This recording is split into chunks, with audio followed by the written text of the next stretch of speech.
అంటే ఇప్పుడు షుగర్కి సంబంధించింది సార్, షుగర్కి సంబంధించిన పర్ఫెక్ట్ నిర్ధారణ అనేది ఎలా చేస్తారు, ఎలా చేస్తే బాగుంటుంది? ఫస్ట్ మనం ఏం చేయాలి, ఒక మంచి డాక్టర్ని అప్రోచ్ అవ్వాలి. అది దట్టు నన్ను అడిగితే లైఫ్ స్టైల్ డాక్టర్నే అప్రోచ్ అవ్వాలి.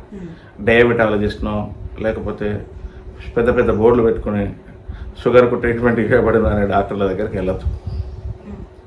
ఎందుకు వెళ్ళొద్దు అనేది కూడా ఇప్పుడే చెప్తా, క్లారిటీ ఇస్తాను.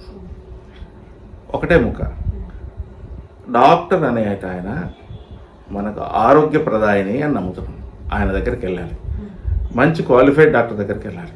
లైఫ్ స్టైల్ డాక్టర్ దగ్గరికి వెళ్ళి, సార్ ఇవాళ అందరికీ షుగర్ వస్తుందని భయపడుతున్నారు, నేను కూడా భయపడుతున్నాను అని అనగానే ఆయన ఒక మాట చెప్తారు, HbA1c షుగర్ టెస్ట్ చేసుకోండి, తినకముందు షుగర్ టెస్ట్ చేసుకోండి, తిన్నాక చేసుకోండి, మరియు ఇంకేమైనా మీ శరీరంలో ఇంకేమైనా లోపాట్లు ఉంటే ప్రొఫైల్స్ చేసుకుని అని చెప్తారు.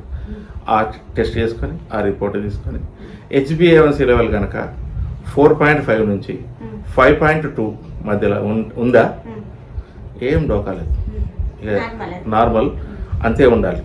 మళ్ళీ ఇప్పుడు IPC ఇండియన్ ఏమంటారు pharmaceutical codex, IP Indian pharmacopoeia, USP United states pharmacopoeia, అక్కడ 8 చెప్తుంది, ఇక్కడ 5 చెప్తున్నావు కాదు, 5 ఇది డెడ్ లైన్, ఇది ఇంతే, ఇంటర్నేషనల్ వైడ్గా ఇంతే. ఈ 5.2 అనేది మ్యాక్స్ లెవెల్. ఇది అమెరికాలో ఉండు, ఇండియాలో ఉండు. HbA1c అనేది 4.5 నుంచి 5.2 నార్మల్ లెవెల్లో ఉందా, ఏం లేనట్టే షుగర్. అందులో కనుక తేడా ఉంటే, బ్లడ్లో షుగర్ కనబడకపోతే ఇది ఇన్సులిన్ రెసిస్టెన్స్ సమస్య.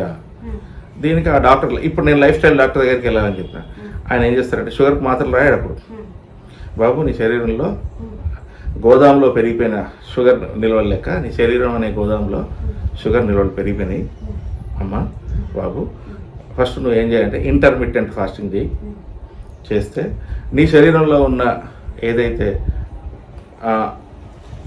ఏది నిల్వ ఉన్న గ్లూకోజులు తగ్గిపోతుంది. ఆ తర్వాత నువ్వు తినొచ్చు, మళ్ళీ ఒక 3 నెలలు ఈ ప్రయత్నం చేయి అని చెప్తారు. ఎందుకంటే లైఫ్ స్టైల్ డాక్టర్ దగ్గరికి వెళ్ళడం అనేది ఈ కాలంలో అవసరం.